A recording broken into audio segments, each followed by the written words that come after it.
Assalamualaikum warahmatullahi wabarakatuh. Alhamdulillah wassalatu wassalamu ala rasulillah wa ala alihi wa sahbihi wa mawala. Qala Allah ta'ala, ya ayyuhalladzina amanu taqullah haqqa tuqatih wa la tamutunna illa wa antum muslimun. Wa ba'd. Adik-adik, masih dalam tema kita keindahan Islam. Kak Abu Lukman ingin bercerita tentang adab Islam kepada tetangga. Suatu ketika nih adik-adik ceritanya, seorang anak dari sahabat yang mulia, Abdullah bin Amr bin As radhiyallahu anhuma. Dia memotong seekor kambing. Memotong seekor kambing untuk diambil dagingnya untuk dimakan. Wah, enak sekali adik-adik ya makan kambing.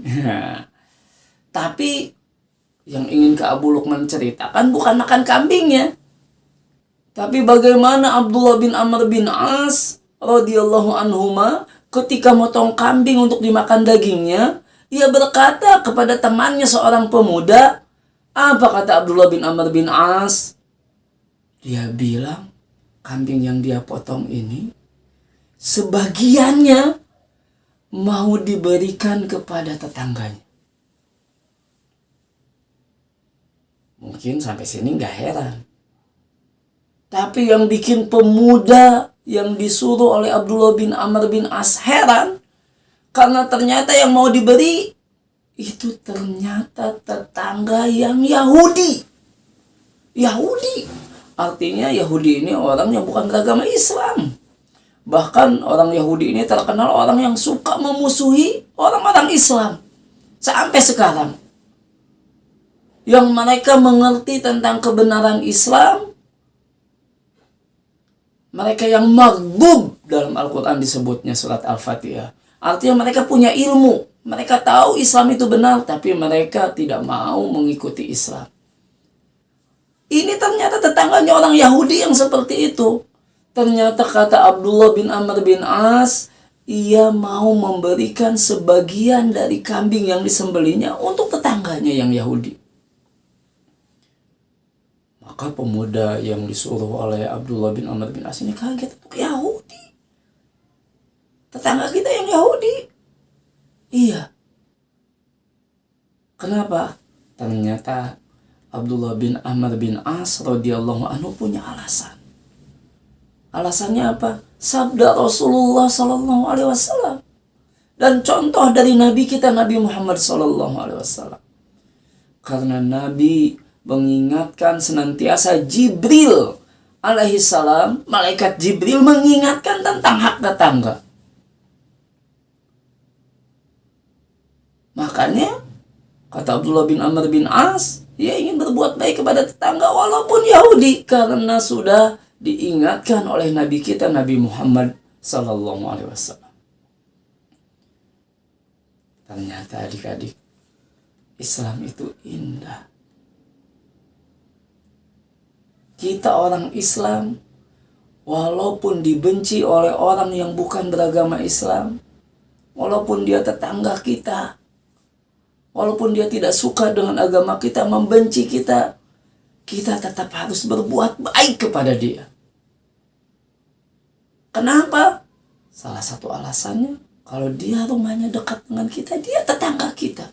Dan kita diperintahkan untuk berbuat baik kepada tetangga.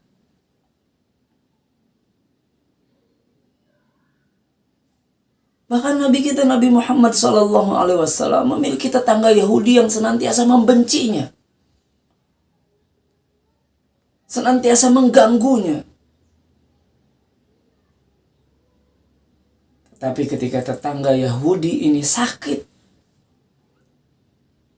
yang pertama kali menengok adalah Nabi kita, Nabi Muhammad SAW.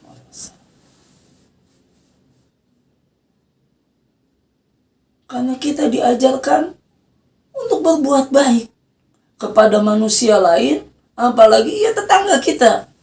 Walaupun tetangga kita berbuat tidak baik, tetapi Allah mengingatkan, idfa' billati hiya ahsan. Tolaklah keburukan itu dengan yang lebih baik.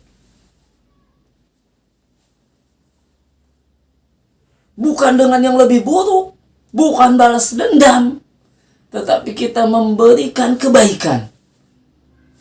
Walaupun kita diganggu, walaupun kita disakiti, tapi kita berikan kebaikan Islam.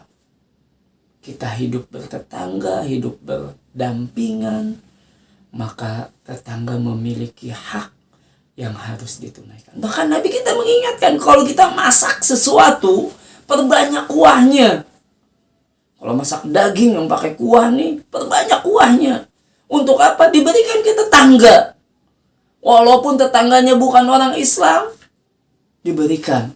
Karena ada hak tetangga yang harus ditunaikan. Inilah keindahan Islam, adik-adik. Kita hidup damai, hidup tentram, dan kita memberikan kebaikan walaupun kita diberikan keburukan. Idfa' billati hiya ahsan. Indah sekali Islam. Tetapi ada juga yang harus diingat, adik-adik. Di antara keindahan Islam, walaupun kita harus berbuat baik kepada orang lain, kepada tetangga kita, walaupun agamanya berbeda, tetapi di antara keindahan Islam adalah lakum dinukum waliyadin. Bagimu agamamu, bagiku agamaku. Kita tidak campur-campur agama kita. Kita hormati agama orang lain yang dipilih oleh orang lain. Tetapi kita pun harus berpegang teguh, kokoh dengan agama kita. Karena itu Nabi kita SAW mengajarkan agamu agamamu, agamaku agamaku. Walaupun kita hidup bertetangga harus berbuat baik, bahkan kita diajarkan untuk membalas kebaikan. Bahkan kalaupun kita diberikan keburukan, kita balas dengan kebaikan. Tapi kalau dalam masalah agama, kita masing-masing. Kalau ia merayakan ajaran agamanya, ya silahkan. Kita berbeda. Kita tidak mengucapkan selamat. Dan kita juga tidak butuh ucapan selamat terkait agama kita. Lakum dinukum waliyadin. Walaupun kita berbuat baik, tapi kita tidak saling mengganggu. Walaupun kita tidak saling mengganggu, kita tidak menyatukan agama kita. Nah, adik-adik, ini indahnya agama Islam. Makanya sekarang nih, mendekati tahun baru, mendekati hari raya umat agama lain, silahkan agama kalian dengan kalian, agama kita dengan kita. Lakum dinukum waliyadin. Walaupun kita hidup bertetangga, kita harus berbuat baik, berbagi makanan, menengok kalau sakit. Tetapi kalau urusan agama, kita masing-masing. Inilah indahnya Islam. Dan ini tidak membuat kita bermusuhan. Karena dalam keseharian kita sudah berbuat baik. Kita memberi makanan, kita menengok dia kalau sakit. Jadi kalau kita tidak mengucapkan selamat atas agamanya, tidak akan ada masalah, insya Allah. Nah, adik-adikku, inilah keindahan Islam. Di antara banyak sekali indahnya Islam. Ajaran Islam itu indah kalau kita mau memahaminya dan mau melaksanakannya. Ini saja kisah yang bisa Kak Abu Lukman sampaikan di kesempatan kali ini. Sampai bertemu kembali di kesempatan yang akan datang. Mohon maaf atas segala kekurangan. Wassalamualaikum warahmatullahi wabarakatuh.